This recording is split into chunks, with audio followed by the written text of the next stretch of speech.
Welcome back to our channel Muir sports. Hi friends, మన వీడియోస్ని చూస్తున్నారు కానీ లైక్ చేయడం లేదు. ఈ వీడియో కానీ నచ్చితే ఒక లైక్ చేయడం మాత్రం మర్చిపోకండి. టీ20 ప్రపంచ కప్లో భారత్ శుభారంభం చేసింది. ఐర్లాండ్తో జరిగిన మ్యాచ్లో 8 వికెట్ల తేడాతో విజయం సాధించింది. ఈ మ్యాచ్లో టాస్ గెలిచి కెప్టెన్ రోహిత్ శర్మ బ్యాటింగ్ తీసుకున్నాడు. విరాట్ కోహ్లీ, రోహిత్ శర్మ ఓపెనర్లుగా బరిలోకి దిగారు. ప్లేయింగ్ 11లో జైస్వాల్, సంజు శాంసన్లకు చోటు దక్కలేదు. కాబట్టి తర్వాతి మ్యాచ్లో కూడా ఇదే తరహాలో ప్లేయింగ్ 11 ఉంటుంది అనడంలో ఎలాంటి సందేహం లేదు. ఎందుకంటే భారత్ తదుపరి 2 మ్యాచ్లు ఈ మైదానంలోనే జరగనున్నాయి. కాబట్టి head coach Rahul Dravid, captain Rohit Sharma 11 మంది ప్లేయర్స్ ను జాగ్రత్తగా ఎంపిక చేశారు అనడంలో సందేహం లేదు. ఇండియా ప్లేయింగ్ 11 ఆల్రౌండర్లతో నిండి ఉంది. కఠిన సమయాల్లోనూ బౌలింగ్, బ్యాటింగ్ చేయగల సామర్థ్యం ఈ ఆటగాళ్లకు ఉంది. సంజు శాంసన్, జైస్వాల్ ఇద్దరు బౌలింగ్ చేయలేరు కాబట్టి వీరిని ప్లేయింగ్ 11 నుంచి తప్పించినట్లు తెలుస్తుంది. బ్యాటింగ్ భారం మొత్తం కెప్టెన్ రోహిత్ శర్మ, విరాట్ కోహ్లీ, రిషబ్ పంత్, సూర్యకుమార్ యాదవ్ భుజాలపై ఉంటుంది.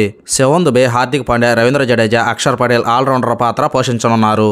ఇక బౌలింగ్ విషయానికి వస్తే జస్ప్రీత్ బుమ్రా, హర్షదీప్ సింగ్, మహమ్మద్ సిరాజ్ కీలకం కానున్నారు. కాబట్టి ఈ జట్టు తర్వాతి మ్యాచ్లోనూ కొనసాగుతుంది అనడంలో సందేహం లేదు. భారత్ తదుపరి మ్యాచ్ ఇదే మైదానంలో పాకిస్తాన్తో జరగనుంది. ఆదివారం జూన్ 9న ఈ మ్యాచ్ జరగనుంది. ఆ మ్యాచ్లోనూ రోహిత్ శర్మ ఇదే ప్లేయింగ్ 11తో బరిలోకి దిగే అవకాశం చాలా ఎక్కువగా ఉంది. అంటే కుల్దీప్ యాదవ్, సంజు శాంసన్, యశస్వి జైస్వాల్, యుజ్వేంద్ర చాహల్ మరోసారి రిజర్వ్ బెంచ్కే పరిమితం అవుతారని తెలుస్తోంది. Team India playing 11 Rohit Sharma, Virat Kohli, Rishabh Pant, Suryakumar Yadav, Shivam Dube, Hardik Pandya, Ravindra Jadeja, Axar Patel, Bumrah, Harshdeep Singh, Mohammed Siraj.